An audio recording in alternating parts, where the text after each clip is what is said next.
Avoidant attachment takes root in early childhood when a child repeatedly encounters coldness, rejection, or emotional unavailability from a parent. The brain encodes a rule: closeness equals pain or refusal. The amygdala activates when the child reaches out for support, but the prefrontal cortex quickly learns to suppress those impulses to avoid further rejection. Over time, neural circuits form in such a way that the person begins to block their own need for closeness before it even reaches consciousness. In adulthood, this often shows up as independence, self-sufficiency, and even emotional distance. On a neurophysiological level, there's typically reduced activity in regions tied to empathy and emotional connection, while systems of self-control and suppression run in overdrive.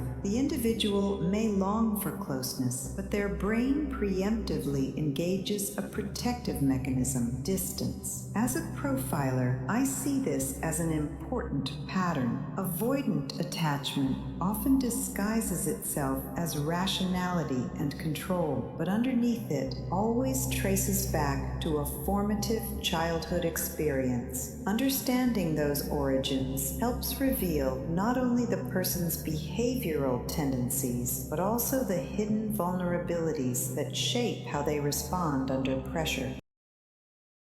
Smoking is not just a habit, but a psychological cycle that grips the mind and emotions. It starts with stress or sadness. You light up not because your body needs nicotine, but because your mind is screaming for escape. And in that moment, smoking doesn't feel like self-harm, it feels like self-protection. Your brain releases dopamine, not because you're happy, but because you just avoided pain. At least for a moment. The more often you do this, the more your brain associates emotional pain with cigarettes. Your brain starts to confuse comfort with chemical reward. The flick of the lighter, the rhythm of the inhale, even the scent, it all becomes part of a ritual. A ritual your brain sees as safety. You're not addicted to smoking. You're addicted to what smoking makes you feel, or more accurately, what it helps you avoid feeling. If you want to quit, you don't just need to break a habit. You need to break a psychological loop. And that loop doesn't end with your last cigarette.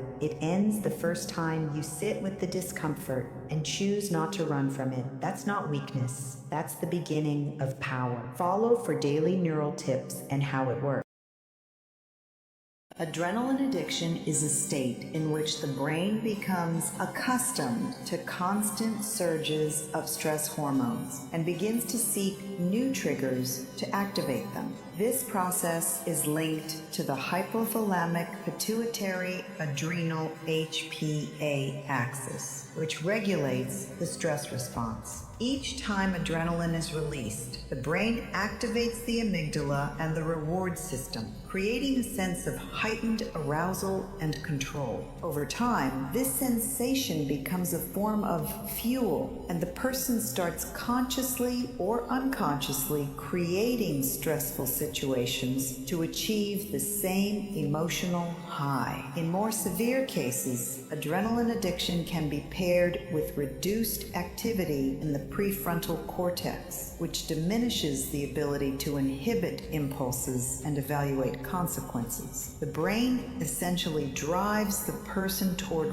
risky actions, ranging from extreme activities to attempts to fully control those around them. This may appear to be a calculated strategy, but in reality, it is a way to cope with internal tension and restore the accustomed level of stimulation. As a profiler, I've seen many cases where adrenaline addiction acted as a trigger for socially dangerous behavior. People who grew up in unstable environments or under constant threat adapt to a state of hypervigilance. Over time, the absence of stress feels almost unbearable to them. They actively seek risk, conflict, or dominance, because only in those moments do they truly feel alive. The earlier this predisposition is identified, the greater the chance of correcting it. This is why I'm deeply impressed by the approach of World of Geniuses. Through their quantum G testing, they can determine a child's unique neural architecture and zone of genius. This allows parents to guide the child into areas where their brain functions at its highest potential. It's an opportunity not only to identify and nurture a future genius, but also to reprogram the brain's reward system to respond to breakthroughs and discovery rather than chaos and stress.